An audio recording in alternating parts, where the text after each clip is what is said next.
Hi, I'm Janelle, and on my channel you can find ideas for being more productive as a stay-at-home mom and figuring out how to balance your life.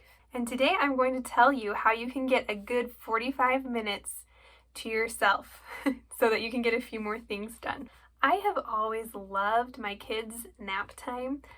Both of my kids used to nap for 2 hours straight, and I would get so much done. Then my daughter started not really napping and needing this and that, and after I had gone through all 5 stages of grief, I finally accepted the death of the 2-hour nap. And then I found quiet time, and we're back in business. So quiet time is for older toddlers or preschoolers who don't really nap anymore, and it should be 45 minutes of some alone, quiet time in their own space, like their room or just a quiet space.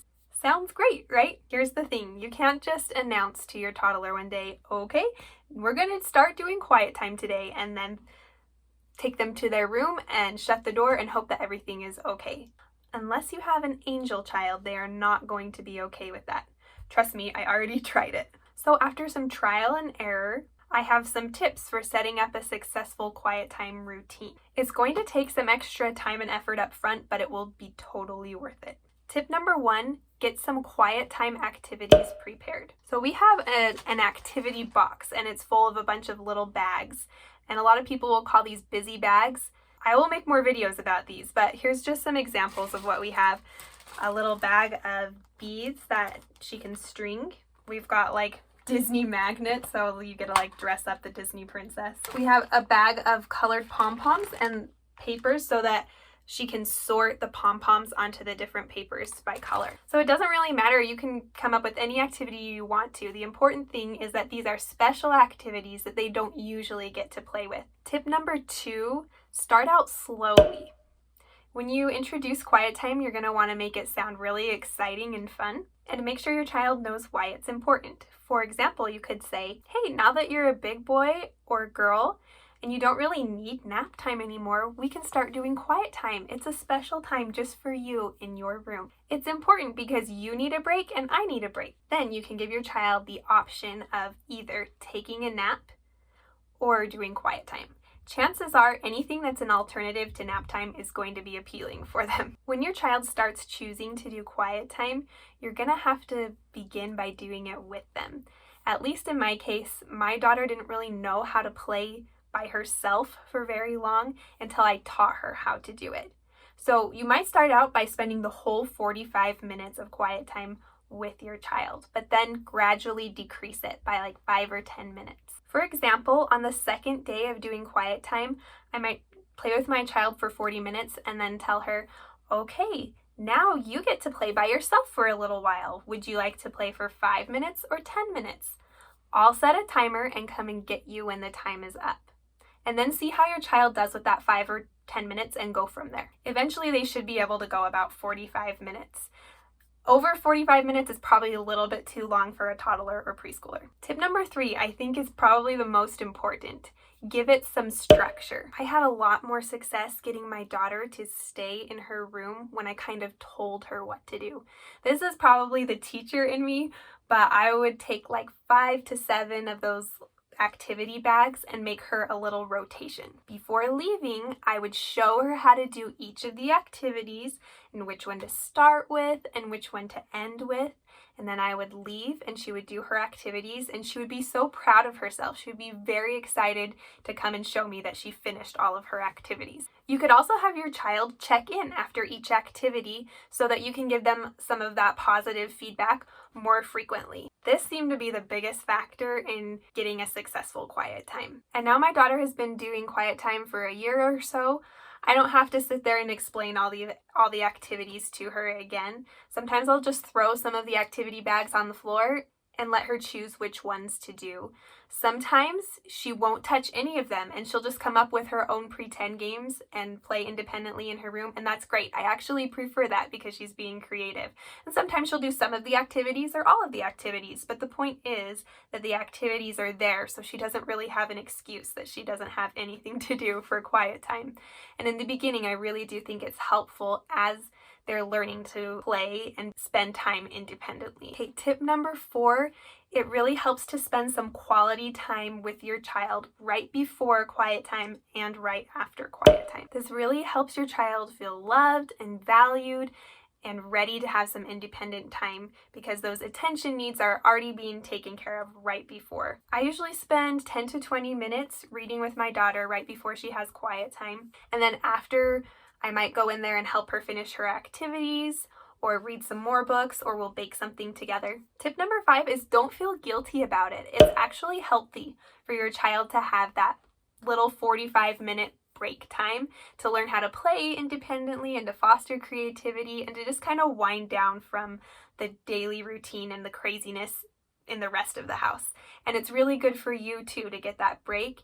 And I found that it helps me have more energy afterwards to engage with my children better. Number 6, give them a snack. Food is always a winner, and it just makes quiet time feel more special if they get a special little snack. And this is the only time that my daughter is allowed to eat in her room, so that makes it really fun for her. Number 7, give your child a lot of choices about quiet time. They don't get to choose if they have quiet time or not, but there are a lot of things that they can choose that will help them feel in control.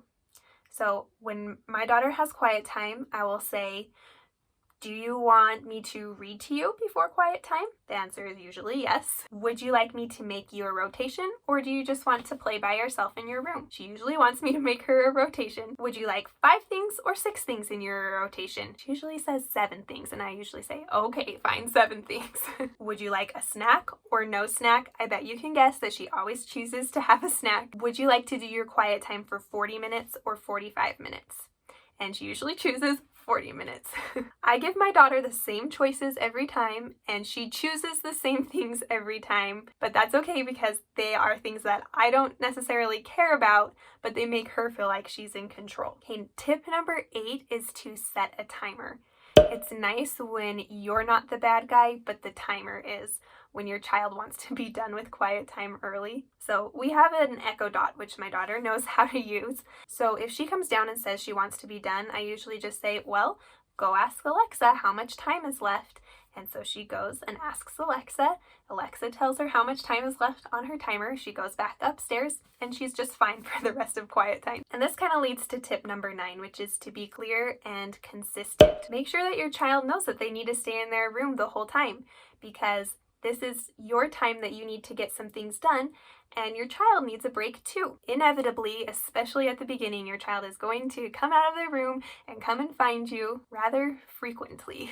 Just keep guiding them back and explaining what is expected for quiet time. If you need to, you could have a consequence for them coming out of their room or a reward for them staying in their room the whole time. For example, your child could have some screen time after their quiet time if they do a good job staying in their room. But the main thing is to just keep trying. My daughter started liking quiet time just a little bit more each day, and now it's something she actually looks forward to, and sometimes she wants to keep doing it even after her timer is up. And I'm not even mourning that 2-hour nap being gone anymore, because I have that quiet time and then I have screen time after that, and my other kid is napping at the same time. I still have basically 2 hours of time to myself every day. So that's my last tip, is number 10, to pair quiet time with screen time and make it at the same time as your other kids' naps, just to really optimize your time. Now, I know a lot of people don't really feel good about screen time, and that's okay. I let my daughter have about 1 hour after her quiet time is over, so that I can have a little bit more time to get things done, and kind of as a reward for her for doing a good job with her quiet time. I try to make sure that I choose shows that are either like educational or teach good life skills, and that we don't do it for more than an hour. And it just correlates perfectly with her little brother's nap time. I read books to him, put him down for a nap, read books to her, she does her quiet time, then she does some screen time, and then little brother's up from his nap. If you want to avoid screen time altogether, you can just make sure that quiet time happens sometime during that other child's nap, and you'll still have that good 45 minutes. So there you have it. It may be a little bit of work up front, but the extra 45 minutes every day is so worth it. Thanks for watching today. I feel like I just want to share this with everybody that I know, because Quiet time can be really easy and useful. So feel free to share this with every busy mama that you know and add your own tips in the comments. And go ahead and subscribe if you want some ideas about like those activity bags you can use for quiet time or for other times of the day. My plan is to just kind of crank out a bunch of videos about activity boxes and the activities that you can put in there for the next little while. Now go get that quiet time started and have fun getting stuff done. Bye!